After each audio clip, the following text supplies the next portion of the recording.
बिस्मिल्लाहिर्रहमानिर्रहीम, अस्सलाम वालेकुम। मैं समी इब्राहिम और आप देख रहे हैं हमारा यूट्यूब और फेसबुक चैनल। 2-3 बड़ी अहम डेवलपमेंट्स हैं, लेकिन आगाज़ मैं करता हूँ 4 जुलाई आज है। 4 और 5 की दरमियानी शब 77 में पाकिस्तान में एक इलेक्टेड वज़ीर आज़म को रुखसत कर दिया गया था और फिर उसके बाद उनको सज़ाए मौत दे दी गई और तमाम सियासी जमातों को एक जगह पर इकट्ठा कर दिया गया और ये कहा गया कि कब्र एक है और बंदे दो।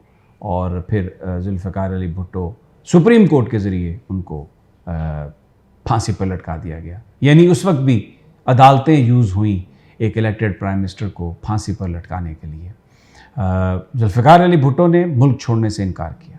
उसने कहा कि मैं इस धरती से प्यार करता हूँ और मैं अपनी जान इस धरती को ही दूंगा, और उसने अपनी जान इस धरती को दी। फांसी का फंदा उसने अपने गले में डाला और इस वतन के लिए कुर्बान हो गया।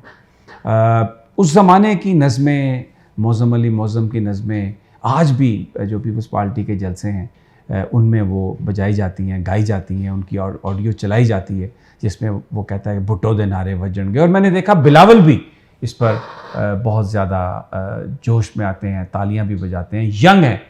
मैं बहुत ये आज के हालात से 77 के हालात जो हैं वो उसके मिलते जुलते हैं, क्योंकि उस वक्त का जो पीपल्स पार्टी का नज़रिया था वो नज़रिया पीपल्स पार्टी के लोग ये चाहते हैं कि बिलावल के पास होना चाहिए था। लेकिन बिलावल भुट्टो जिन लोगों के साथ आज खड़े हैं ये तो वो लोग हैं जो उस वक्त की उन ताकतों के साथ थे जिन्होंने जुल्फ़िकार अली भुट्टो को फांसी दी। और एक बात जो है वो बड़ी अहम है जो आज और माजी में मुश्तरक थी कि तब भी वो तमाम सियासी जमातें इकट्ठी हुई, उनके साथ और भी ताकतें मिली कि जुल्फ़िकार अली भुट्टो को लोगों के जहनों से निकाल दिया जाए। लेकिन भुट्टो को लोगों के जहनों से नहीं निकाला जा सका। करतास से अबियज़ आए, वाइट पेपर्स आए, मोहतरमा बेनज़ीर भुट्टो के बारे में बातें छापी गई, बेगम नुसरत भुट्टो मरहुमा की तस्वीर तक जहाज़ों से फेंकी गई और एक इंतहाई गलीज़ कैंपेन चलाई गई। लेकिन लोगों के दिलों से जुल्फ़िकार अली भुट्टो की मोहब्बत नहीं निकली। 10 साल के बाद, भुट्टो की शहादत के 10 साल के बाद जब इलेक्शन हुए तो लोगों ने जो उसकी मोहब्बत थी अपने दिलों में उसका इजहार वोट के ज़रिए किया और मोहतरमा बेनज़ीर भुट्टो वज़ीर आज़म मुंतखब हुई। पंजाब में भी पीपल्स पार्टी की हुकूमत बन जाती अगर पंजाबी नारा ना लगाया जाता और वो जो इनविजिबल हैंड है वो अपना करतब ना दिखाता। मैं कह ये रहा हूँ कि बिलावल भुट्टो को ये बात सोचनी चाहिए कि अगर उनके नाना की मोहब्बत लोगों के दिलों से कोई नहीं निकाल सका इसलिए कि वो कहते थे कि मैं इस धरती को नहीं छोड़ूंगा और इस धरती के लोगों के साथ मेरा जीना मरना है, तो बड़ा मुश्किल है पीडीएम की ये जमातें सारी इकट्ठी होके कोई किसी के दिल से किसी की मोहब्बत को निकाल सकें। ऐसा नहीं हो सकता, बिल्कुल नहीं होगा। और ये बिलावल भुट्टो ज़रदारी यंग हैं, उनको अपनी करेक्शन करनी चाहिए। ये जो वाक़यात हैं, ये जो दिन आते हैं और ये जो फ़िलॉसफ़ी थी पीपल्स पार्टी की, उस फ़िलॉसफ़ी को उनको देखना चाहिए कि वो किस तरह अपने लिए राइट पैथ चुन सकते हैं।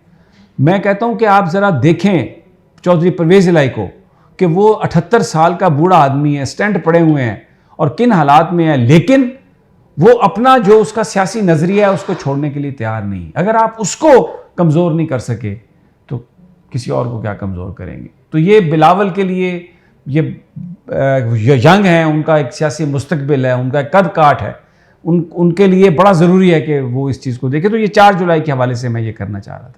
दूसरा, अब आप देखें नैब कवानीन, पर्सन स्पेसिफिक, यानी ये वो लोग हैं, शायद खाकान अब्बासी कहते थे कि अगर इस मुल्क में नैब के कवानीन रहे तो इस मुल्क में कोई ब्यूरोक्रेट काम नहीं करेगा और इस मुल्क की तरक्की नहीं हो सकती। इस मुल्क की तरक्की के लिए ज़रूरी है कि आप नैब के कवानीन को तब्दील कर दें, नैब को बंद कर दें।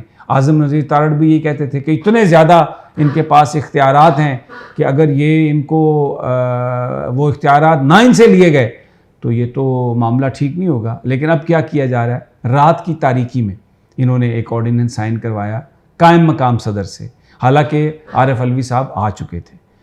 और फिर अगर कौमी असम्बली का इजलास हो रहा है तो आप किस तरह ऑर्डिनेंस जारी कर सकते हैं इस तरह का। और ये पर्सन स्पेसिफिक, आप सिर्फ पीटीआई के चेयरमैन को अंदर करने के लिए, सजा देने के लिए आप ये कर रहे हैं। आप सियासत का मुकाबला सियासी मैदान में करें। हो सकता है आप जीत जाएं, हो सकता है आपका बयानिया, आप जो भी आपकी अचीवमेंट्स हैं, आप वो लोगों के सामने रखें। क्यों कोर्सिव मेजर्स इस्तेमाल करते हैं? क्यों लोगों को मारते पीटते डराते हैं, उनको पर्चे दर्ज करते हैं, उनके अजीज़ो अकारब को पकड़ते हैं, उनको जेलों में डालते हैं? ये काम माजी में भी आपने किया, ये नहीं हुआ और अब भी नहीं होगा। आप यकीन करें नहीं होगा ये। इससे आप अपनी कोई इज्जत में इजाफा नहीं कर रहे, आप अपना जो फलसफा है सियासी उसका फरोग नहीं हो रहा आपका। अब सबको पता है कि ये आप नैब के कवानीन किस लिए बना रहे हैं, और उसमें आपने ये भी कर दिया कि जो वादा माफ गवाह है, अगर वो कहीं से हटेगा थोड़ा सा तो उसका सारा जो कुछ भी उसको रियायत मिली है, जो कुछ भी उसको आसानी दी गई है, वो सारी की सारी खत्म होगी और वो उसकी सजा बहाल हो जाएगी और वो अंदर, ताकि वो हमेशा एक दफा करने के बाद भी वो कुड़की में वो फंसा रहे। तो ये जो हथकंडे हैं इस तरीके के, ये इससे कोई कामयाबी नहीं होगी। और ये जो नैब को अगर आप इस्तेमाल कर रहे हैं अपने मुखालिफिन को दबाने के लिए, तो आप यकीन करें ये किसी के भी जो असाब हैं उसको ये शल नहीं करेगा और कोई इसमें पस्ती नहीं होगी। अब पॉलिटिक्स पे आते हैं। शहबाज शरीफ साहब अभी तक तो इस्लामाबाद में हैं, नवाज़ शरीफ आप पहुँच गए हैं वहाँ पर सऊदी अरब में, और कहा जाता है कि 10 दिन तक क़याम करेंगे और बड़ी अहम मुलाकातें हैं। और मैं आपको और भी कुछ बता देता हूँ, शहबाज शरीफ साहब भी अगले चंद दिनों में सऊदी अरब प्रवास करने वाले हैं, वो भी वहाँ पर जाएंगे, और भी जो शख्सियात हैं वो वहाँ पर होंगी, और एक गुफ्तगू का सिलसिला होगा। क्योंकि पीपल्स पार्टी और नून लीग में अभी इस वक्त एक डेडलॉक आ गया, डेडलॉक आ गया इंतखाबात करवाने के हवाले से, डेडलॉक आ गया वज़ीर आज़म के कैंडिडेचर के हवाले से। मुझे जो सोर्सेज बता रहे हैं, मुझे सोर्सेज ये बता रहे हैं कि आसिफ अली ज़रदारी साहब ने खुद उनके जो करीबी साथी हैं उन्होंने इस ख्वाहिश का इज़हार किया कि ज़रदारी साहब वज़ीर आज़म बनेंगे। तो इस पर जो नवाज़ शरीफ कैंप है उनकी तरफ से ये कहा गया कि जनाब नवाज़ शरीफ साहब कहते हैं कि मैंने बहुत सौबतें और बहुत कुछ बर्दाश्त किया, और अब ज़िंदगी के जो लम्हात हैं मैं चाहता हूँ कि मैं आखिर में कुछ अपनी कौम के लिए कर सकूँ, तो मैं खुद वज़ीर आज़म बनने का ख्वाहिशमंद हूँ। ये बहुत बड़ा डेडलॉक आ गया, क्योंकि नवाज़ शरीफ साहब भी वज़ीर आज़म बनना चाहते हैं और आसिफ अली ज़रदारी साहब भी वज़ीर आज़म बनना चाहते हैं। अब बनेगा कौन ये तो मेरा अल्लाह जाने, वक्त किसकी सपोर्ट करेगा ये भी मेरा अल्लाह जाने। सऊदी अरब में मुज़ाकरात और वहाँ से गारंटी, क्योंकि आगे आपने पैसे भी देने हैं, आपने किस्तें भी देनी हैं, और जो हालात हैं वो आपने जो बैरूनी दुनिया है उनके साथ भी ठीक करने हैं। तो ये इस वक्त सियासत जो हमारी चल रही है, अगले 10 दिन बहुत अहम है, सऊदी अरब में होंगे।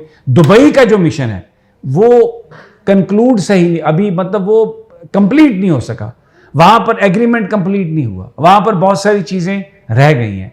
वो जो चीज़ें हैं कोशिश की जाएगी कि वो सऊदी अरब में उनको तय कर लिया जाए। और इसमें फिर सऊदी ख़ानदान has been always very kind, उन्होंने पाकिस्तान के लिए हमेशा बहुत कुछ किया है। जब भी पाकिस्तान फंसा है पाकिस्तान को मदद भी की है, और हमारे ये जो हुक्मरान हैं पाकिस्तान के नाम पर इनको भी रिफ्यूज उन्होंने दिया और इनके मामलात भी उन्होंने तय करवाए हैं।